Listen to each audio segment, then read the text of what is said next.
Ezekiel chapter 17. The word of the Lord came to me. O mortal, propound a riddle and speak an allegory to the house of Israel. Say, Thus says the Lord God, a great eagle with great wings and long pinions, rich in plumage of many colors, came to the Lebanon. He took the top of the cedar, broke off its topmost shoot. He carried it to a land of trade, set it in a city of merchants. Then he took a seed from the land, placed it in fertile soil, a plant by abundant waters. He set it like a willow twig. It sprouted and became a vine spreading out. But lo, its branches turned toward him. Its roots remained where it stood. So it became a vine. It brought forth branches, put forth foliage. There was another great eagle with great wings and much plumage. And see, this vine stretched out its roots toward him. It shot out its branches toward him so that he might water it. From the bed where it was planted, it was transplanted to good soil by abundant waters, so that it might produce branches and bear fruit and become a noble vine. Say, Thus says the Lord God, will it prosper? Will he not pull up its roots, cause its fruit to rot and wither, its fresh sprouting leaves to fade? No strong arm or mighty army will be needed to pull it from its roots. When it is transplanted, will it thrive? When the east wind strikes it, will it not utterly wither on the bed where it grew? Then the word of the Lord came to me. say now to the rebellious house, do you not know what these things mean? Tell them, The king of Babylon came to Jerusalem, took its king and its officials, and brought them back with him to Babylon. He took one of the royal offspring and made a covenant with him, putting him under oath.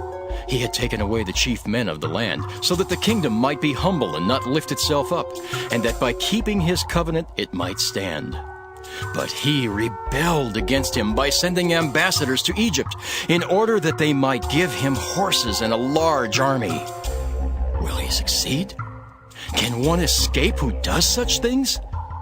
Can he break the covenant and yet escape?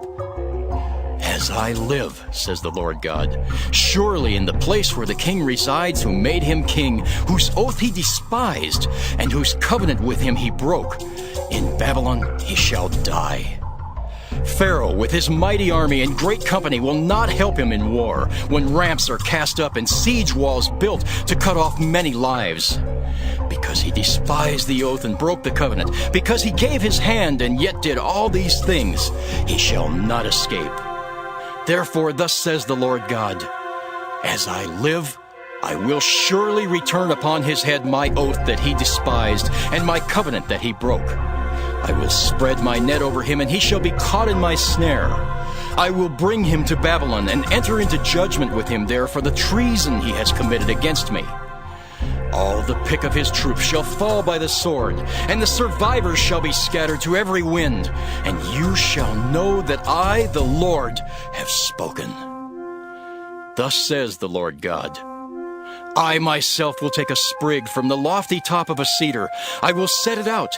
I will break off a tender one from the topmost of its young twigs. I myself will plant it on a high and lofty mountain. On the mountain height of Israel I will plant it, in order that it may produce boughs and bear fruit, and become a noble cedar. Under it every kind of bird will live. In the shade of its branches will nest winged creatures of every kind.